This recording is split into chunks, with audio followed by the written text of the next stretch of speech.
أعوذ بالله من الشيطان الرجيم بسم الله الرحمن الرحيم Assalamu alaikum wa rahmatullah, my dear brothers and sisters. Today we're going to be talking about some of the roles that the Prophet ﷺ was sent. And one of his most important roles was, as Allah subhanahu wa ta'ala, he says, هو الذي بعث في الأميين رسولا منهم يتلو عليهم آياته ويزكيهم ويعلمهم الكتاب والحكمة. It is he who has sent among the unlettered Arabs a messenger from themselves, reciting to them his verses and purifying them and teaching them the book and the Sunnah. So we know that the Prophet ﷺ was sent as a mubashir, someone who gives glad tidings, uh, telling the believers that if you believe and die upon that belief, you will be guaranteed paradise. He was also sent as a nadir, as a warner, warning the disbelievers. If you disobey and die upon your disbelief, you will be promised hellfire. But one of his most important roles was that he was sent as a muallim, as a teacher. In the hadith, the Prophet ﷺ, he says, إِنَّ اللَّهَ وَمَلَائِكَتَهُ حَتَّى النَّمْلَةَ فِي جُحْرِهَا وَحَتَّى الْحُوتَ فِي الْبَحْرِ. That certainly Allah and His angels, even the ant in its burrow and the whale in the sea, لِيُصَلُّونَ عَلَى مُعَلِّمِ النَّاسِ الْخَيْرَ.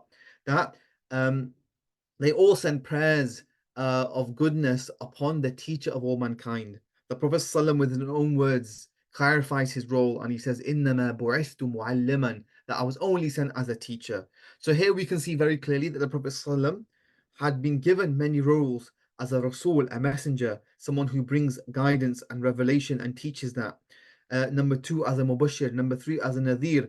But he was also sent as a teacher to teach people. Now, what does it mean to be a teacher? I know that there are many of us who perhaps will be listening to this reminder, and many of us are involved in teaching, whether it's the Arabic language or Sharia or teaching children Islamic studies or at any level. What does it mean to be a teacher, and how do we understand what characters the Prophet ﷺ had in his role as the perfect teacher? Understand, any role which the Prophet ﷺ was sent as, he was perfect at that. He was not sent to be a warrior. So we can't call him the best warrior that has ever lived. He was not sent to be a wrestler, although he did wrestle. So we can't say that he was the best wrestler that ever lived.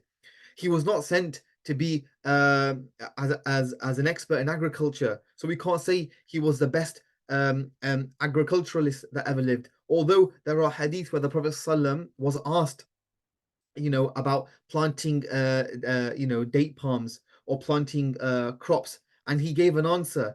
And in the famous hadith that the crops died and the palm trees died, and he says, "You are more knowledgeable about the matters of this world or this particular area than I am." So we know that the Prophet ﷺ, he would sometimes give information based upon his own experience as a man, as an Arab, as a human being, but that wasn't the role that he was sent as. If he was sent in a particular role, then he was perfect in that role.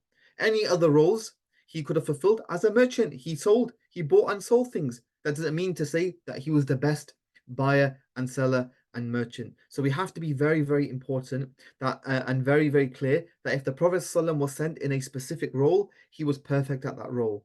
And here we can see that he was sent as a teacher, he was perfect as a teacher. So who do we want to emulate? We want to emulate and copy the most perfect and the most best of teachers. So the verb used in this verse is يُعَلِّمُهُمُ الْكِتَابَ. Now this verse يُعَلَّمَ يُعَلِّمُ التَّعَلِيمِ. This comes and this forms on a particular pattern, the fa'il. So for those of you who study Arabic, and if you want to study Arabic, you can study it with CIC, that the meaning of the fa'il, this is a pattern which indicates repetition, i.e., someone who does this so many times, it becomes very firm in the mind of the one who is listening. So ta'aleem means to convey information in so many ways and so many styles that it becomes firm in the mind of the learner. So this already gives us an idea that teaching, one of its fundamental principles is what? Is repetition and diversification. That we have to be prepared to repeat ourselves many times, and we have to be prepared to repeat ourselves in a variety of ways. So why do we do this? Well, because the primary objective is A, not to help people pass exams. B, not to do it because our role simply requires that we do it. C, not to do this because we have some time, let's just fill up the time. No. As a teacher, your objective should be you want the student to A, understand, B, remember, C, implement. These are three very important principles in the prophetic model of teaching. You'll find that a lot of teachers find they may explain it properly, but they don't help the students to learn. They'll think, well, that's on the student to go and memorize it themselves. No. We know, and I will show you from the prophetic model, the Prophet ﷺ would try to help people memorize and understand the information. So, as a teacher, you must A, help the student understand. Just know that if the student leaves a lesson and they don't understand, then ta'aleem hasn't been done. If the student leaves a lesson and you haven't facilitated them trying to remember, then you haven't done ta'aleem. And if the student leaves a lesson and they don't know how to implement, or they don't know the relevance of what you taught them, then ta'aleem hasn't been done. These three principles are important: understand, remember, and implement. You have to help students achieve these things. So, from how do we help students implement? Let me start with this before I go into the other two. Implementation. Why do people struggle with implementation? I'll tell you why. Let's compare the non-prophetic model with the prophetic model. Many of those things are the same. These two models are very similar. The difference is the heart. The heart isn't taken into account with a non-prophetic model. Let me ask you a question. How many of you have been to the gym and you've seen the personal trainer even more overweight than the person they themselves are training? Don't you find this odd? How many of you have been to the hospital and you see the doctor smoking next to the patient? Do you not think this is odd? Perhaps he's even the surgeon. Perhaps he's even the surgeon who's going to operating on the patient he's standing next to, but he's smoking next to him. Do you not find this odd? Do you not find it odd when you see the dentist and he's eating lots of chocolate and sugar? Why? Because the person has the knowledge, he doesn't have the will. Why doesn't he have the will? Because his heart hasn't been purified. You'll notice in the verse I mentioned at the beginning, before yu'allimuhum, Allah subhanahu wa ta'ala mentions wa yuzakkihim. The Prophet knew that until the hearts are purified, people won't follow what he's asking, or most people won't follow what he's asking. The hearts need to be purified. When the hearts become purified, people will immediately do whatever is commanded of them and stop doing whatever is forbidden to them. Well, when the hearts aren't purified, when there's no will involved, then nothing can ever be done. There has to be will. There has to be the desire to not do something or to do something. If that will and desire is not there, it doesn't matter how much knowledge a person has, they will never do the action. They will never ever do the action. There has to be will. And the Prophet ﷺ taught people and gave people the will and the desire to follow the laws of Allah subhanahu wa ta'ala. This is the main difference between the prophetic model and the non-prophetic model. I can preach to people all day about the harms of sugar, but if I don't create in people that will and desire to not eat sugar, they will continue to eat sugar. So there has to be the element of creating that will and that desire and that eagerness to follow the laws and the will of Allah subhanahu wa ta'ala. The prophets knew that the hearts can be corrupted by desire, so they first purified the hearts. And purifying the hearts, what does that mean? That means calling people to salah, calling people to dhikr, calling people to good morals and manners. When these things are done, then following the commandments can be done. Following the good behaviors can be done. Now, what were the methods which the Prophet ﷺ utilized? There are many, too many to count, but I will mention a few of them. Number one, the Prophet ﷺ always facilitated understanding and implementation. How he said, فَإِنَّمَا الشِّفَاءُ الْعِيِّ السُّؤَالِ, that the cure for not knowing is asking questions. The Prophet ﷺ never stopped people from asking questions. He encouraged and facilitated and provided the environment for people to ask questions. You know, I've been in classes where sometimes the environment is such that you feel shy to ask a question. But then I've been in other classes where the teacher prioritized the students asking questions. Ask questions. It doesn't matter if we don't get through much of what we're studying today. Ask as many questions as you want until you understand. So the priority should always be understanding. Number two, the Prophet ﷺ showed people how to do something. Sallu kama ra'aytumuni usalli. Pray as you see me pray. He didn't just say prayer is ruku and sujood and julus. He showed them how to do it. So if you want people to understand something, show them how to do it. In any field, show them how to do it. Show them exactly how to do it, and then they will copy you. The Prophet ﷺ, Aisha radiallahu anha said, Kana Qur'anan yamshi ala al-ard, that he was the walking Quran. He never told anyone to do anything which he didn't do himself better than everybody else. So show people, facilitate questions, and allow them to see how this can be implemented. Number two, it's really important to appreciate the nature of people. We're not dealing with angels. We're not dealing with perfect beings. We're not dealing with prophets walking on the face of the earth. We're human beings with desires, emotions, feelings, bad habits. The Prophet ﷺ, he says in a famous hadith where he likens mankind to moths and insects that are being attracted to the fire and falling into it. Then he goes, فَأَنَا آخُذُ بِحُجَزِكُمْ عن النار وأنتم تقتحمون فيها. And I am taking hold of the knots at your waist belt to prevent you from falling into the fire, but you insist on falling into it. The Prophet ﷺ knew the mentality of the people. No matter what I say, many of them are going to keep returning back to haram and bad habits. He understood this nature and he adjusted his style to accommodate that nature. Why is that important? Know who you're speaking to. Understand who you're speaking to and understand they are going to falter, they're going to fail. Don't be angry, don't be upset, be patient. They are not going to listen to you the first time, or the second time, or the third time, or the fourth time, maybe the fifth time, and then they'll forget. Maybe the sixth time, and then they'll remember. So always keep this in mind. Know the nature of people and be very, very eager. Have the mentality of a mother to the child and not a child minder to the child. What's the difference?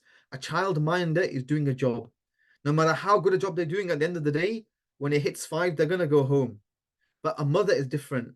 A mother is always keen to look to raise the child well. Very, very keen, very, very eager, always on alert to raise the child well. وَلَقَدْ جَاءَكُمْ رَسُولٌ مِّنْ أَنفُسِكُمْ عَزِيزٌ عَلَيْهِ مَا عَنِتُّمْ حَرِيصٌ عَلَيْكُمْ بِالْمُؤْمِنِينَ رَءُوفٌ رَحِيمٌ.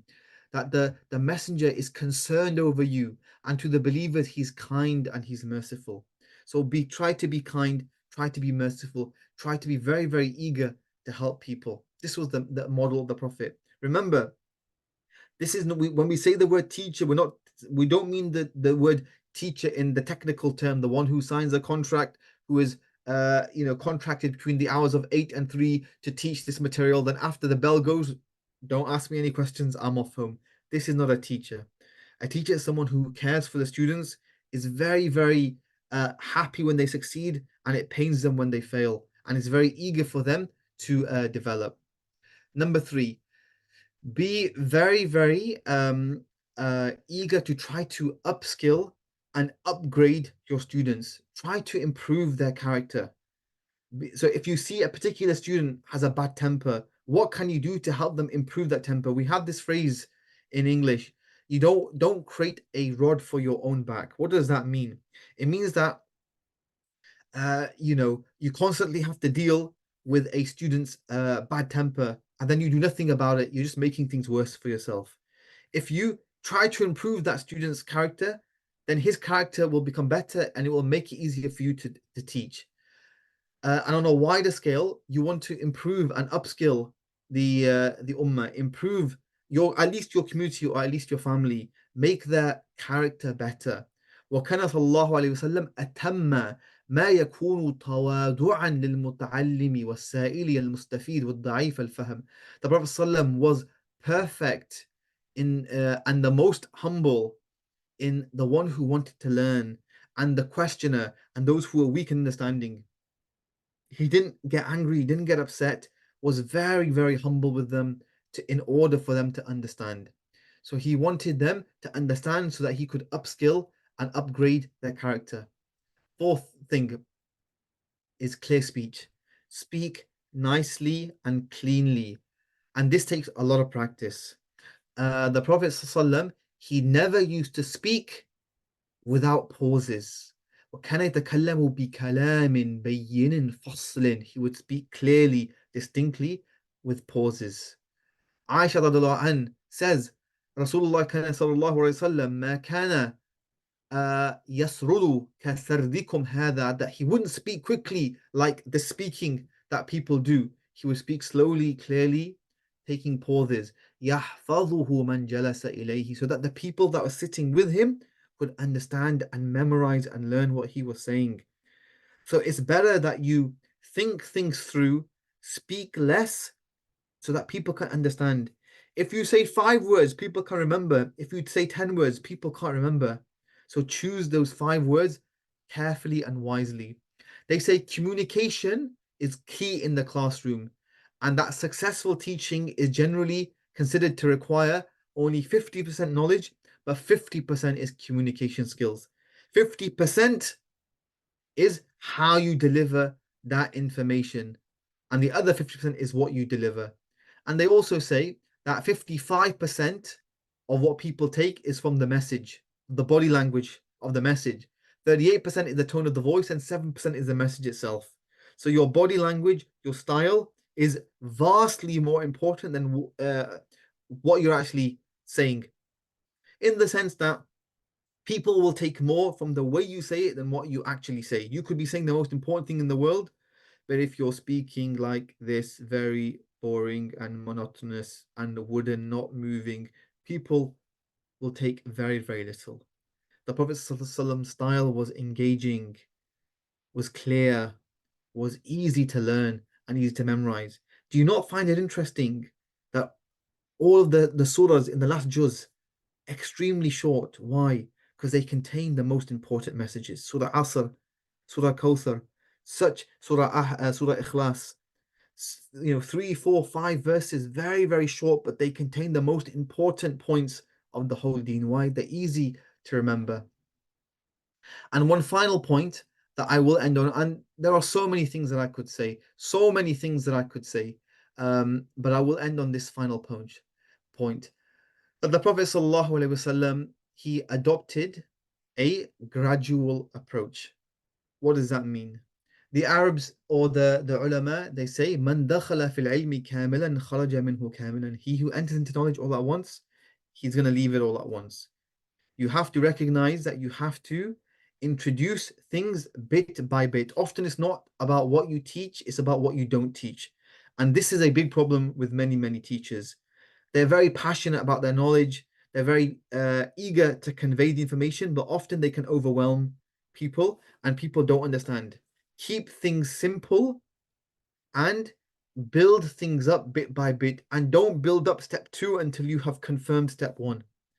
How do you confirm it? There are many ways in modern pedagogy, summative assessments, formative assessments, questioning, etc. But don't move to step 2 until you know that students know step 1.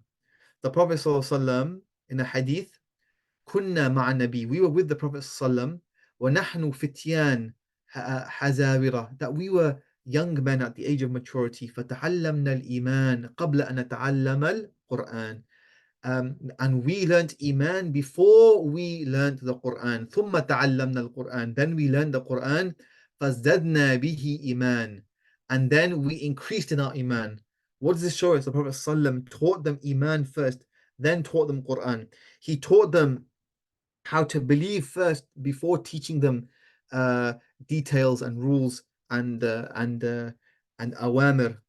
And then because this order, the Sahaba himself said our Iman grew because we were taught in a gradual manner. So this is something very important. And a great scholar, he said, لا تكابر العلم. Don't try to contend with knowledge. Don't try to beat knowledge. Don't try to consume all of knowledge. Don't try to take all of knowledge at one go. فإن العلم أودية. Certainly knowledge is valleys. It's vast lands. It's huge.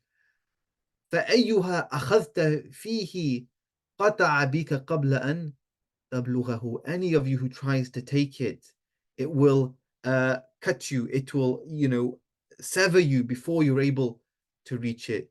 ولكن خذه مع الأيام والليالي. Take it over days and over nights. لا تأخذ العلم جملة. Don't take knowledge all at once. It's too much for you.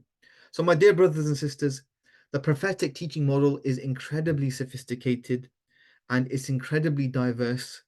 But always keep in mind that when you teach, make sure your students can understand, learn, and implement.